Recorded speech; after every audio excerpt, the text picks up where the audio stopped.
Once again, I am privileged to be here with you today. The commemoration's cause is indeed noble, and thanking and honoring these veterans and their families is the right thing to do. I encourage everyone here to please take a moment before you depart to reach out and shake the hand of one of those who just stood. They all deserve our thanks and our admiration. Before I finish, I want to explain one of the many reasons this event is so important to me.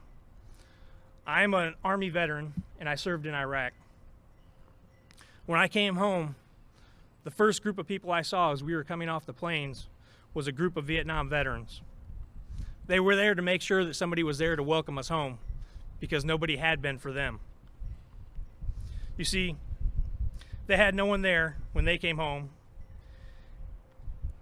And a lot of the reasons that the veterans today get the service and recognition we do is because the Vietnam veterans and what they went through to set straight the wrongs that were done to them.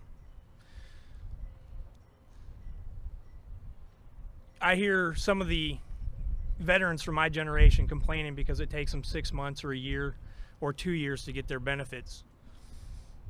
But the reason it only takes that long is because of what the Vietnam veterans went through and what they had to fight for 20, 30, sometimes 40, even 50 years.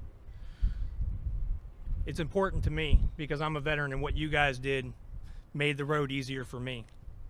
So I want to personally thank you for all that you've done for my generation. The height of the Vietnam War is now 45 and 50 years behind us, and it's fitting and proper that we recognize those veterans who answered their country's call to serve in an unpopular war when many others didn't or wouldn't. But through their example, the Vietnam veterans have helped teach us a lesson. And I've got a personal story to share, which is very much like the one that Lance related.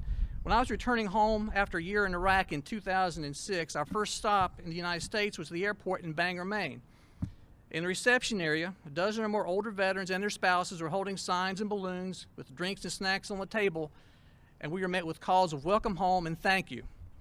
This was a routine that this group did almost every day as flights of redeploying troops stopped in. Most of that welcoming committee were in their 60s then, in other words, of the Vietnam generation. Some of them told our group that they did not want Iraq vets to experience the same kind of unfriendly welcome that so many Vietnam vets had received 30 years before. It was so great to see them there, and it was very much appreciated by all of us. So with the awarding of these lapel pins today, we can make a small step in returning that favor, help make amends to Vietnam veterans, and salute them for a job well done so many years ago. Thank you, Vietnam era vets. Thank you all for your attendance here today.